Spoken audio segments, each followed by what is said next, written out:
Hello guys, magandang araw. For today's video, papasok na po ako ngayon at ako'y nagpababa lang doon sa may gate. Nagpahatid lang ako guys kasi nga po yung ating service ay gagamitin dahil alam nyo na walang service dito si Big Boss at naiwan doon sa kanyang work. Kaya maaga po akong hinatid dito sa aming kampo dahil may maaga po kaming activity na magaganap.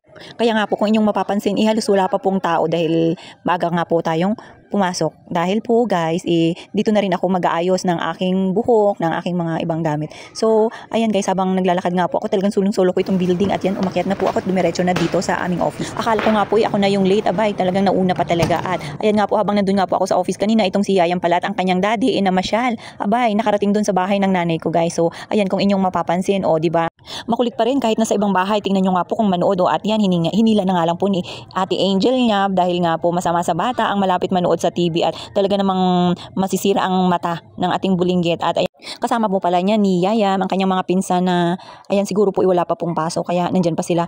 Hindi ko lang po alam kung anong oras na yan nung pumunta sila.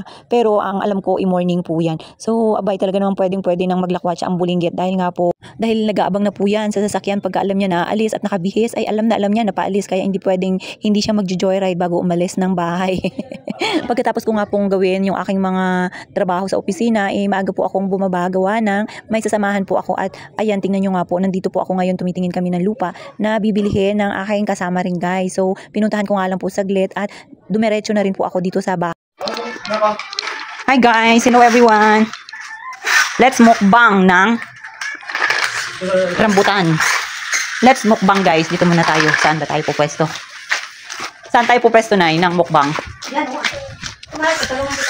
Tutulungan mo ako magmukbang. Meron kang wala kang ngipin. Yan guys. Dahil ito, kanina pa ito nagpapapansin sa akin. So, papansinin natin. Nay, wala tayong upuan, Nay. Papansinin natin ang rambutan. Wala tayong merienda. Galing ako sa initan eh. Kaya, dito muna tayo. Buksan natin ang electric fan.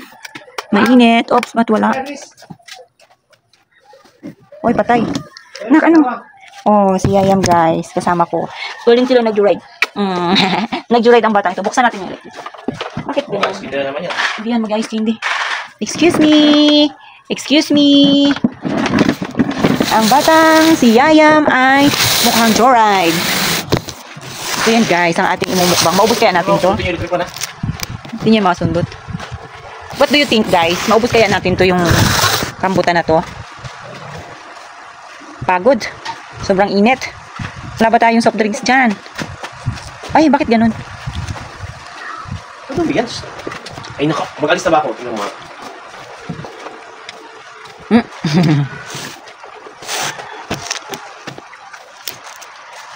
Matamis siya. Yung iba siguro, naasim pa kasi parang green pa siya. Pero di ba mayroong mga ganito na matatamis na rin. Pero tingnan natin. Tamis.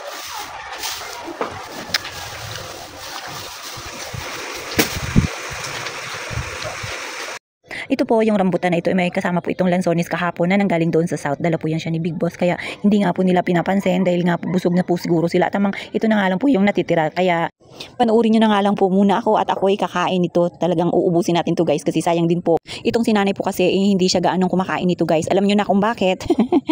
Habang kumakain nga po ako nito kanina, ikausap ko rin po yan dyan si nanay. Nagtatanong po kasi ako dyan ng kung anong mamimerienda. Abay talaga naman parang naramdaman ko kasi guys, sobrang sakit ng ulo ko at dahil nga mainit sa labas, kaya siguro ganun. Tapos, timing nga guys, na palabas po itong si Big Boss at maglalaro nga po ng basketball. Ang sabi niya nga po kasi sumama daw po kami. Hindi ko nga lang po alam kung sinong tinutukoy niyang kami. Ako ba o is either si nanay sasama doon sa labasan para bumili ng aming merienda, ng aming lulutuin. Ako'y tamad na guys dahil galing na ako sa labas at sobrang init po talaga. Pinagtiyagaan ko na nga lang po talaga itong kainin guys kasi ito po'y tira-tira kahapon pa. Kaya wala nang pumapansin. Kako, baka masira. Ikakainin ko na nga lang ngayon. Total naman, wala naman akong ginagawa. Yan na. Para kang nagmamodel-model na Doon pa sa kabila. Napakay na lang ito yung Saan pasok, Nay? kasi maganda ang upa. Saan pasok, Nay? Ang iba, hindi nala ko sa narang. Nagkukwento nga po dyan si nanay na nagtanim daw din po siya ng ganto, ng rambutan at dinala niya sa Nara. Abay, sa Nara pa talaga niya tinanim. Alam niyo bang pagkalayo-layo nun guys, from Puerto Princesa to Nara, siguro 2 hours pa po bago makarating doon. Tignan niyo nga po, feel na feel ko pang kumain dyan kasi may iba pong mga rambutan. Siguro po ipinagalo-halo ito. May iba po kasi na sobrang tatamis. As in talagang pagka natikman ko siya, ninanamnam ko guys. At meron din naman po na mga maaasim. Kaya kailangan ipipiliin ko po yung aking kakainin. Pero guys, tignan niyo oh, 'di ba? Yung iba nga po sira na kaya hindi na rin natin makain ng gusto. Pero masarap siya. Tinitingnan ko nga po ito sila, yung mga kasama ko dito guys. Sobrang bibisi nila. Paalis po kasi itong si Big Boss at itong si Yayam. Ipanay ang bantay at sunod-sunod. At habang si Nanay, nandito po sa gate na nagwawalis-walis. Gusto mo, Nay? Lang. Ito? Ha?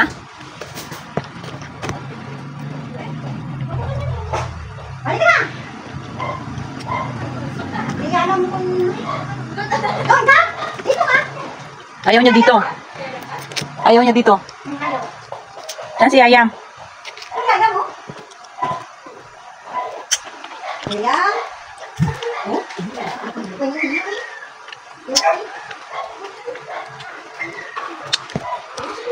no, ang bawa natin po kasi ano,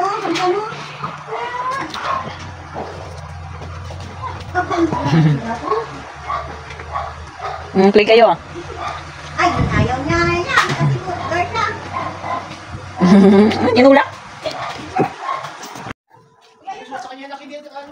Sinusutan niya nga yan ng helmet. Oh, ilak niya pa yan mamaya. Ay, wag mo hilain. Uy, wag na. Huwag hilain. Sinabunutan niya. Wag ha? Bukad na lang doon. Kukunin ko na lang si Santa, magaling na lang kami.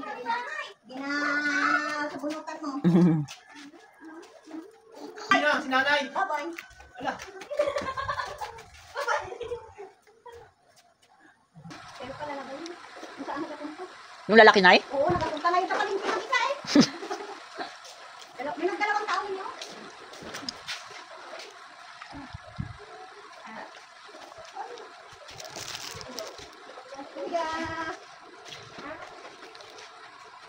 Kuya.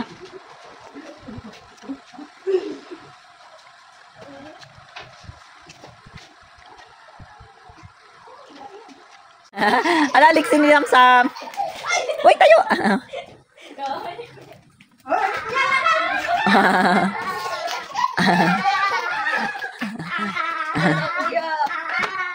Oh, naubos mo na tunay oh. Grabe ka naman kumain ni tunay ng rambutan, Nay. Naubos mo. Bilib na ako sa iyo, Nay. Si Nanay lang nakaubos nito lahat. Kahapon pa ito nakalagay dyan sa lamesa. Nay, hindi mo kinuha yung parcel natin kanina? Oh my God. Mag-order na naman tayo ulit. Ilang araw din nating inantay-antay yun. So, ayan na guys. Tapos na kaming rambutan, mukbangs. Hindi ko nga po namalayan na naubos ko na nga po pala yung ganun karami guys. At ayan po si Nanay at si Yayam. Kailangan na namang bantayan at nagkukulit na. At ayan nga po, naglalambing na siguro po. Ay, inaantok na yan siya ng time na yan. So, ayan. Nag-guide na siya dyan guys kasi magdidede na naman yan. Baba na. 1, 2, 1, 2. Babalian ka. Mukhang inaantok na nga po itong si Yayam kanina. Pero nung nakita niyang si Nanay, nagbukas ng gripo at nagdiligi. Ayan, nabuhayan. So, paano ba yan guys? Kita-kits ulit sa susunod na video. Bye-bye!